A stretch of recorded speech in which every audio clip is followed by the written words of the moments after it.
Hello, chemistry students. This is Mrs. Krumschreider, and here is sort of a correction key for ChemQuest 13, Structure of the Atom. So information, structure of the atom, note the following symbols. They are not to scale. So the white circle is a proton, the black circle is an electron, and the gray circle is a neutron.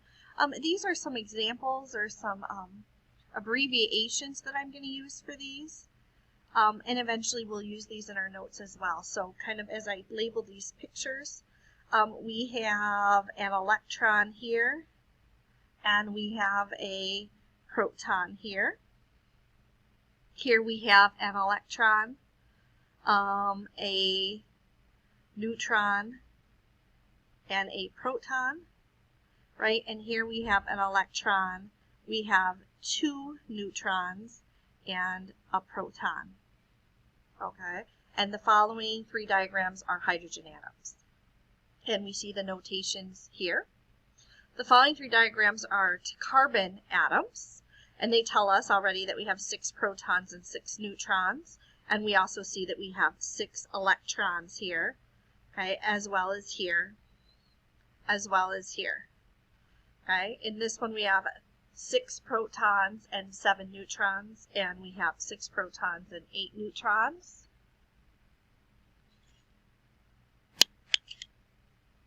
Okay.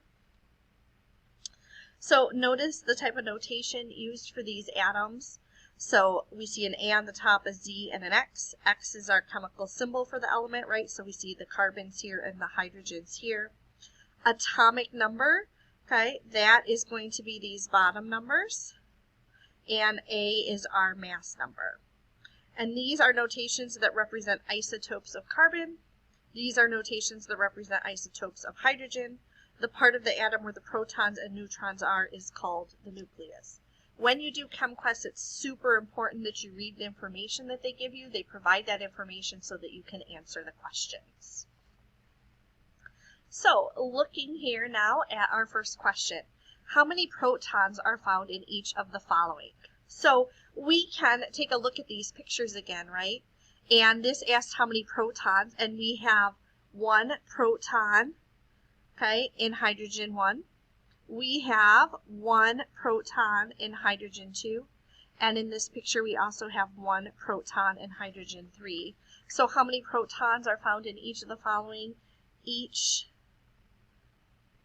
has 1 proton.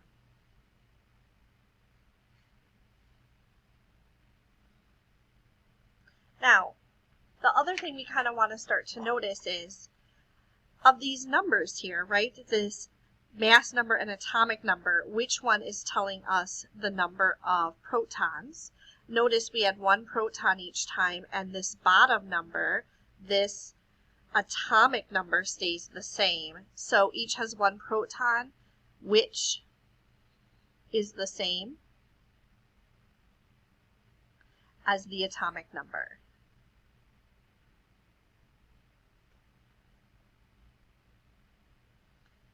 Number 2, how many neutrons are found in each of the following? So again, we can kind of go to our picture here, right? And in this first one, we have 0 neutrons. Here we have 1 neutron. And over here, we said that there were 2 neutrons. Okay, so we can kind of write that down. This one has 0 neutrons. This had 1 neutron, and this one had 2 neutrons. Okay, so that's kind of answered that question. Now, again, we kind of want to start to think about how, given this information, would we figure out how many neutrons there are. So notice, if I take the mass number and subtract the atomic number, I get 0, which is how many neutrons I had here. If I take my mass number and subtract my atomic number, I get 1, which is how many neutrons I had here. If I take my mass number and subtract my atomic number, I get 2, which is how many neutrons I get here. So to figure out the number of neutrons, it is the mass number minus the atomic number.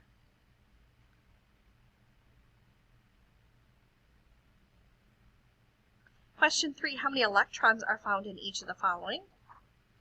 So again, we already kind of did this, right? There was 1 electron, there was 1 electron, and there's 1 electron. So all of them each has 1 electron. And notice that's the same as our atomic number again, okay? Which is the same as the atomic number. So notice our atomic number didn't just tell us how many protons there were, it also told us how many electrons there were. Question number 4, what structural characteristics do all hydrogen atoms have in common? So they want us to kind of look back at this and say, every one of these, what did they all have in common? Okay, well, they all have 1 proton. They also all have 1 electron.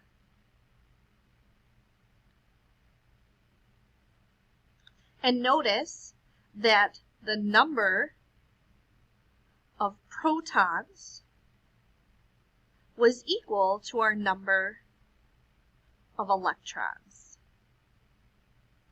Right? So we had 1 proton here, we had 1 electron here.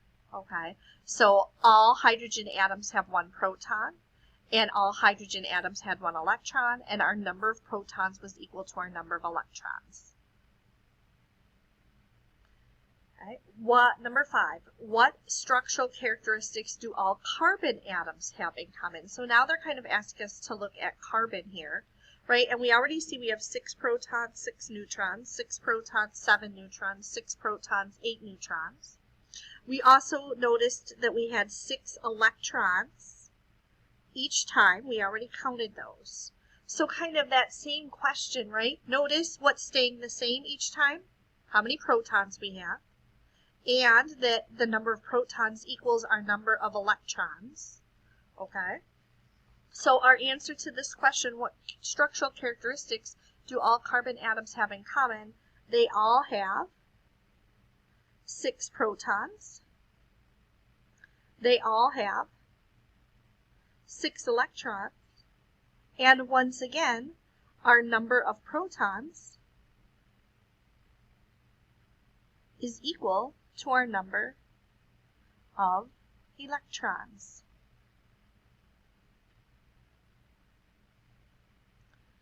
Number 6, what does the mass number tell you? Can you find the mass number of an element on the periodic table? So let's look first at what does the mass number tell me. Right here, it was, like if we look at this one, the mass number was 1, which was the number of protons and also the number of neutrons because there were 0. Here it was 2. It was the number of protons plus the number of neutrons gives me 2. Here it was 3. 1 proton plus 2 neutrons gives me 3. Let's see if that holds true for carbon. Here we have 12. 6 protons plus 6 neutrons gives me 12. 6 protons plus 7 neutrons gives me 13. 6 protons plus 8 neutrons gives me 14. So what does the mass number tell me? The mass number tells the total number of protons and neutrons kind of added together.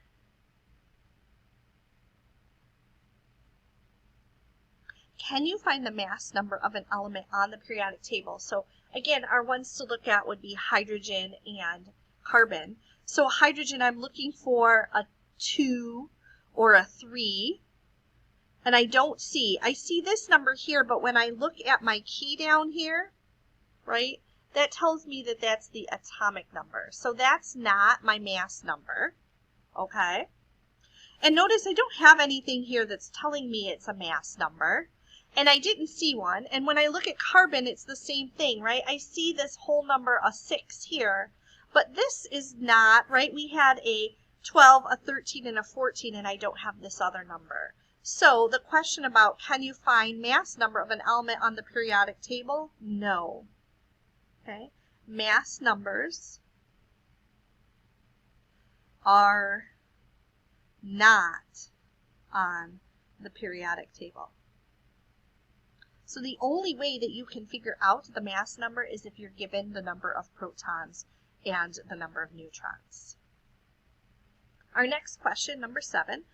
What does the atomic number tell you? Can you find the atomic number of an element on the periodic table? So again, if we look here, right, our atomic numbers were our bottom numbers, and it was the same as the number of protons every single time. It also told us how many electrons there were. Okay, so what does the atomic number tell you? Atomic number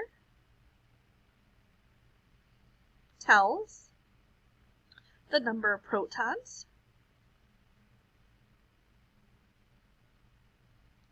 in neutral atoms, and by neutral we just mean atoms that don't have a charge.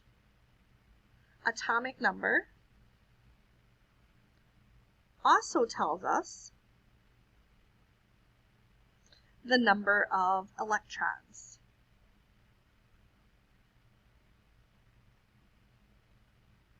Can you find the atomic number of an element on the periodic table? And again, when we look down here at this key, we see that this says atomic number, and it is, and every element on our periodic table has an atomic number. So can you find atomic number on the periodic table? Yes. Okay. Atomic number is on every periodic table. It's not always in the same location, but it's easy to tell because it's a whole number, okay? And pretty much all these elements only have one whole number, and that one whole number is the atomic number.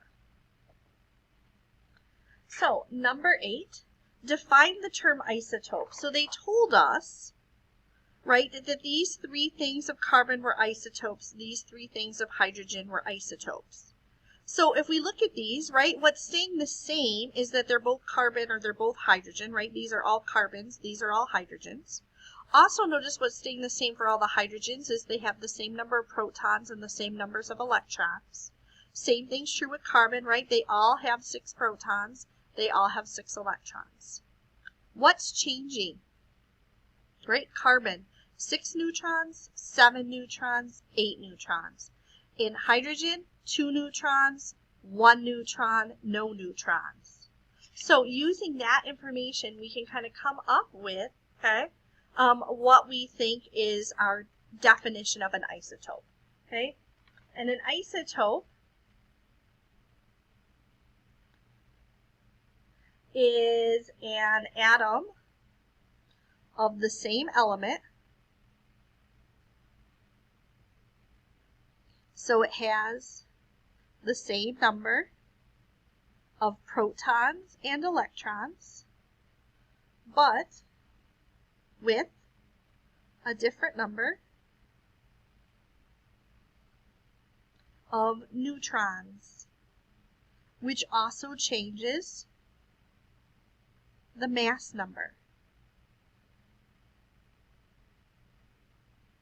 Right? So again, these all are the same element because they have the same symbol, okay? They all have the same numbers of protons and the same numbers of electrons. All that's changing is how many neutrons they have, which also changed their mass numbers. Number 9, how does one isotope of carbon differ from another isotope of carbon? Well, we kind of already said that, right? How they are different is their number of neutrons. So how does an isotope? They differ in that they have different numbers of neutrons, and they have different mass numbers. Okay, so they had different numbers of neutrons and their mass numbers were also different.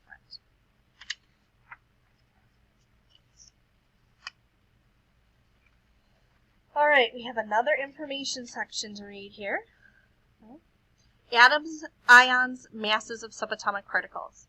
The atomic mass unit is a special unit for measuring the mass of very small particles such as atoms. The relationship between AMUs and grams is the following. 1.00 AMUs equals 1.66 times 10 to the negative 24th grams. Note the following diagrams comparing atoms and ions. Okay, so we have an atom, we have an ion. Here's our symbols, right? And remember, this is still our top number, is still our mass number. Our bottom number is still our atomic number. Remember, our atomic number is telling us the number of protons. Our mass number is telling us the number of protons plus the number of neutrons added together. Okay? So, we see this. Now, we see something new here, right? We see this -1. And they give us some information about the mass. So let's look at what's the same, right? The 9 protons, 10 neutrons, that's staying the same. Here we have 1, 2, 3, 4, 5, 6, 7, 8, 9. We have 9 electrons. Over here we have 1, 2, 3, 4, 5, 6, 7, 8, 9, 10 electrons. In our second set of examples here, again, we have our atom and our ion, and we have 12 protons, 12 neutrons, 12 protons, 12 neutrons. We have our symbols, and notice this time we have a +2 on this one, okay? And we have our atomic mass unit. Here we have 1, 2, 3, 4, 5, 6, 7, 8, 9, 10, 11, 12 electrons, sorry. Over here we have 1, 2, 3, 4, 5, 6, 7, 8, 9, 10 electrons. All right, so now we've kind of looked at this. So now question number 10. What is structurally different between an atom and an ion? Note, this is the only structural difference between an atom and an ion. So what do we notice is the difference here? We still, right? They both have 9 protons. They both have 10 electrons. But here we have 9 electrons and here we have 10. In this second example, we both have 12 protons. They both have 12 neutrons. Here we have 12 electrons. Here we have 10 electrons. So what makes the difference between an atom and an ion? It's the number of electrons. Okay? So an ion and an atom have different numbers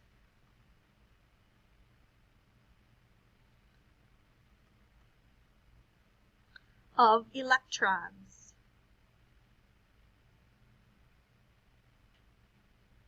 Now, let's take a moment and kind of look at this again. Right here I have 9 electrons and 9 protons. Here I have 10 electrons and 9 protons.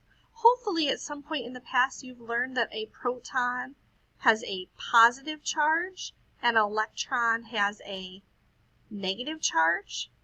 So notice here, this doesn't have a charge because my numbers of protons and electrons are equal, right? I have 9 positive charges and 9 negative charges, which would cancel each other out and equal 0. Over here, I have 9 positive charges and 10 negative charges, right? So positive 9 minus 10 gives me a -1, and notice I have a -1 here.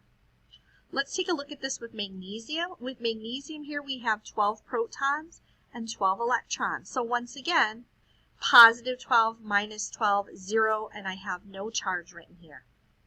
Over here, I have 12 protons still, but now only 10 electrons. Protons are positively charged, so I have plus 12 minus 10, which gives me a positive 2 charge. Notice that's what I have here. So, kind of going back to this question, okay? An atom and an ion have different numbers of electrons. Notice that a positively charged ion has more protons than electrons, and a negatively charged ion has more electrons than protons. So in atomic mass units, what is the mass of an electron? And this does not require a lot of fancy math. When I go back up here and I look at this one, right, the only difference between these is I have 9 electrons, 9 protons, 10 neutrons. Over here I have 9 protons, 10 electrons, and 10 neutrons. So the only difference between these two is 1 electron. Now, mass, notice they gave me the mass here and the mass here. What makes up that difference? The 1 electron. So 1 electron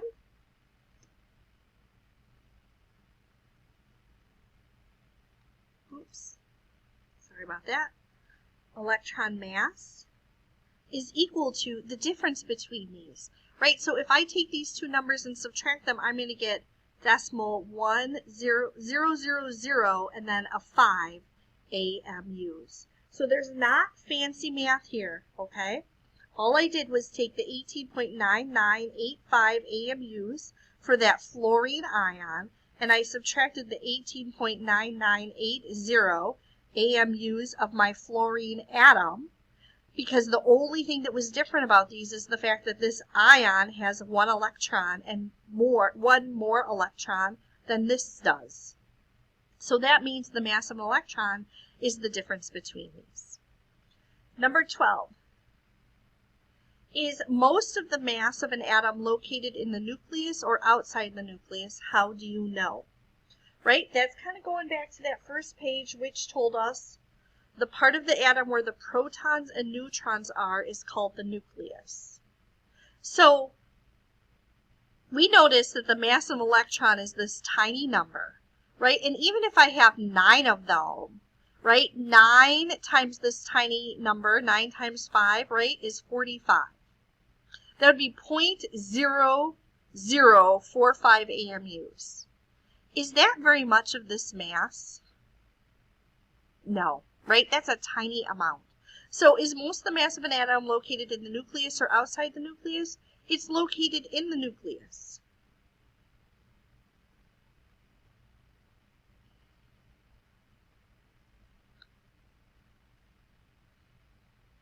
Okay, how do I know? Because the mass of all the electrons in the atom, or in an atom, is very small.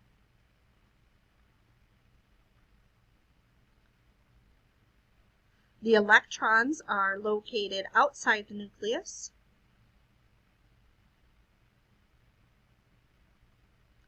And the protons and neutrons are in the nucleus.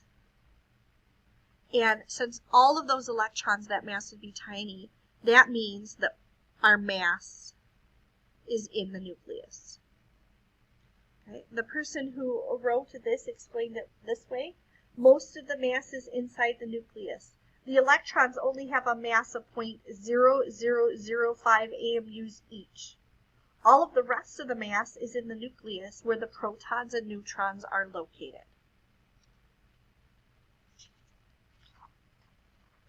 All right, question number 13. If protons and neutrons have the same mass, what is the approximate mass of a proton and neutron in atomic mass units? Again, this doesn't require a lot of fancy math. Right here is our total of protons and neutrons, which is 19. If I was to round this number, what would I round that number to? 19.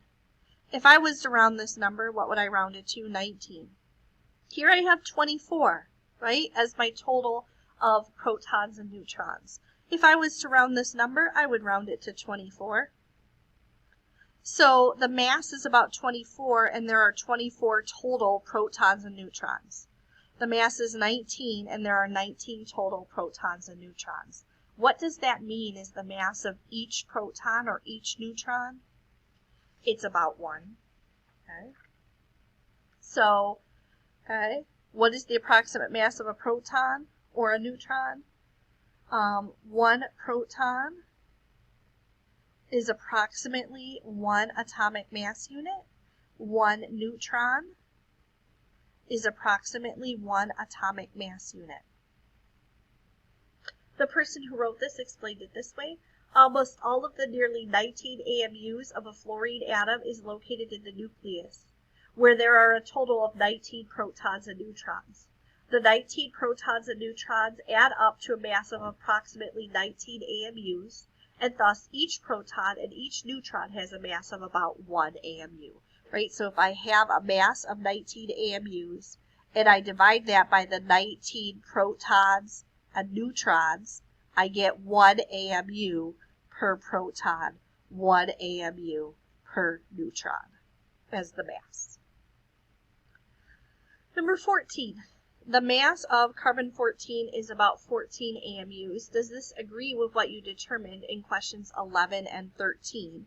Right? So this is saying if my atomic mass, my mass number is 14, that means that there's 14 protons and neutrons total when I add them all up. And the mass of this is about 14 AMUs. So does this agree? Well, if I have 14 AMUs and I divide it by 14, I get a mass of 1 AMU again. Does that agree? Absolutely. Number 15. The charge in the upper right-hand corner of the element symbol is -1 for a fluorine ion. Why isn't it +1 or some other number? Well, we kind of talked about this already, right? We said it was -1 because I had 9 positively charged protons and 10 negatively charged electrons, which gives me a charge of -1. Okay? So it comes from 9 positively charged protons and 10 negatively charged electrons. Therefore, +9 minus 10 gives me a charge of -1. The person who wrote this explained it this way. The fluoride ion has 1 more electron with a negative charge than protons with a positive charge. What is the charge on every atom? Why is this the charge? So notice, right, way back when we first talked about this, we noticed, okay, that our atomic number tells the number of protons. In neutral atoms, the atomic number also tells the number of electrons. So, what is the charge of every atom, and why is this the charge? Well, in an atom, the number of protons equals the number of electrons. So, you have the same number of positive and negatively charged particles. Therefore, okay, atoms don't have a charge.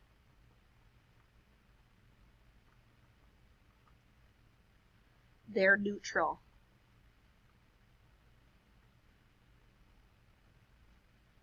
Again, the person who wrote this explained it this way. Okay. Every atom has a charge of 0 or neutral because of the equal numbers of protons and electrons. Number 17. How do you determine the charge on an ion? Well, again, we've done that a couple times here. We compare the number of positively charged protons and the number of negatively charged electrons.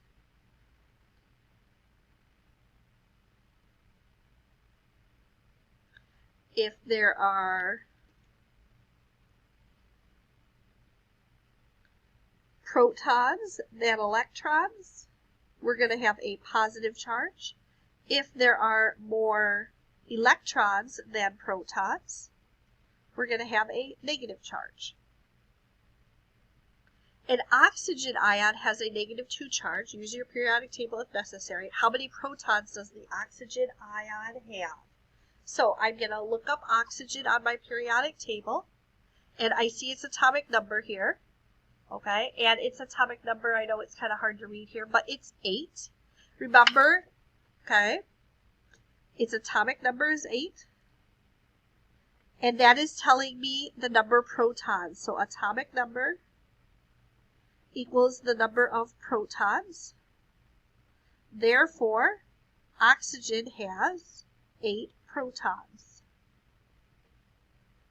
How many electrons does an oxygen ion have?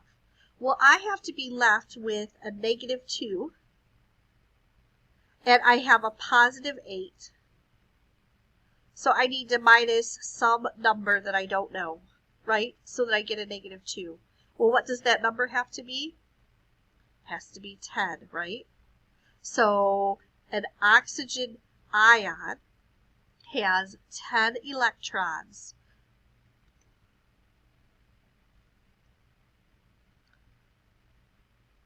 So that +8 minus 10 gives me a -2. An aluminum ion has a +3 charge. How many protons does the aluminum ion have? So aluminum, I look at my periodic table and my atomic number, it's 13. So aluminum ion has 13 protons because its atomic number is 13. How many electrons does the aluminum ion have? Well, because it's positively charged, right, we're going to have more protons than we do electrons. Specifically, how many more? I need 3 more. So if I have 13 protons, I need to have 3 more protons than I do electrons. So I'm going to subtract 3 to give me 10 electrons. And to kind of check that right, +13 minus 10 gives me +3, which is the charge. So I hope that helps if you were struggling with this. Have a good day. Talk to you tomorrow.